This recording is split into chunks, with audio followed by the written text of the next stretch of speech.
आज का विषय है नियम, अष्टांग योग। दूसरा अंग नियम। नियम के 5 उपांग हैं: शौच, संतोष, तप, स्वाध्याय और ईश्वर प्रणिधान। आज शौच के ऊपर प्रकाश डाला जाएगा। शौच का अर्थ होता है अंदर और बाहर की स्वच्छता। योग दर्शन साधनपाद सूत्र 40। शौच के विषय में महर्षि पतंजलि कहते हैं, शौचास्त्वांग जुगुप्सा परैरसंसर्गः। अर्थात शौच पवित्रता के पालन से, अपने अंगों से वैराग्य और दूसरों से संसर्ग न करने की इच्छा होती है। सूत्र 40 से 45 तक नियमों के सिद्ध होने का फल बतलाया गया है। जितना इनका पालन किया जाता है उसके अनुसार फल मिलता जाता है। इन नियमों में पहला नियम शौच यानी पवित्रता।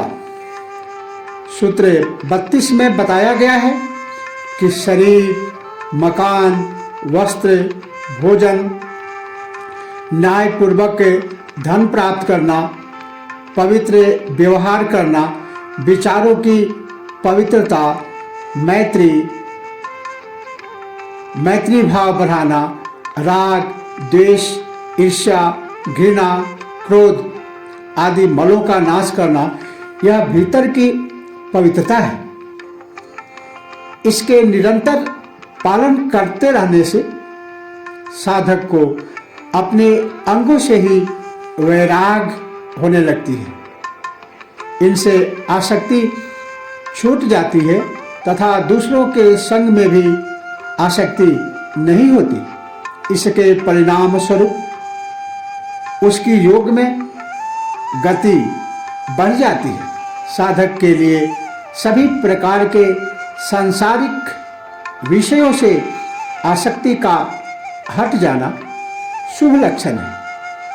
सूत्र 41 में महर्षि पतंजलि कहते हैं, सत्वशुद्धि सौमनस्यै एकाग्रेन्द्रिय जयात्मा दर्शन योग्यत्वानि च।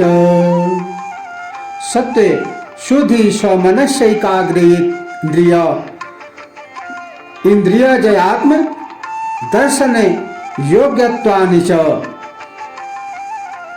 इसके सिवाय शौच से अंतःकरण की शुद्धि, मन में प्रसन्नता, चित्त की एकाग्रता, इंद्रियों का वश में होना और आत्म दर्शन की योग्यता भी होती है।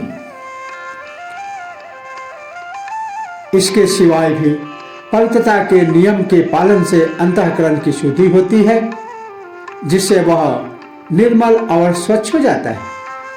अच्छे कार्यों से मन सदा प्रसन्न रहता है।